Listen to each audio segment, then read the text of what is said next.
এই যে দেখতে পাচ্ছ গাইস, আমি এখন বানাবো হচ্ছে ম্যাঙ্গো লস্যি।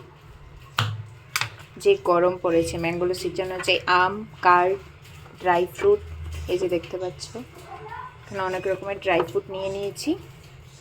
এখন হচ্ছে আমি আমটাকে কেটে লস্যিটা বানাবো। এখন আমাদের ত্রিপুরাতে আমের কিলো কত করে জানি না, আমি 1.5 কেজি আম নিয়ে এসেছি 100 টাকা দিয়ে ব্যাঙ্গালোরে।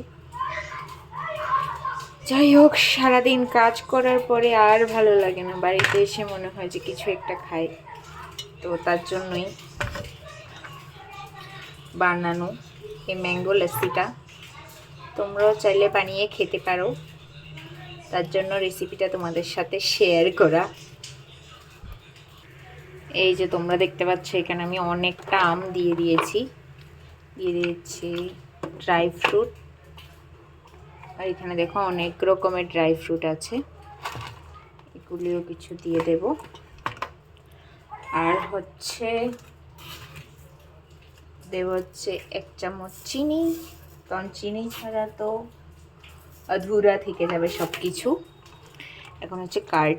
অনেকে তোমরা দুধ দিয়েও বানাতে পারো, বাট আমি দুধ দিয়ে বানাই না, কার্ড দিয়ে বানিয়ে খেতে আমার কাছে ভালো লাগে। তো তার জন্য এই যে আমি কার্ড দিয়ে বানাচ্ছি, কার্ড দিয়ে দিয়েছি।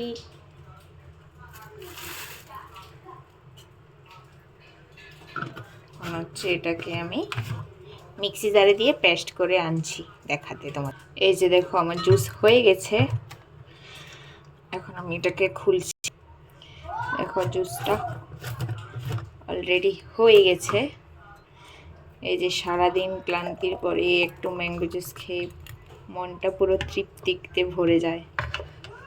এখন উপর থেকে দিয়ে দেব একটু এই যে হচ্ছে চকলেট সিরাপ। এই চকলেট সিরাপটাও আমি একটু দিয়ে দেব।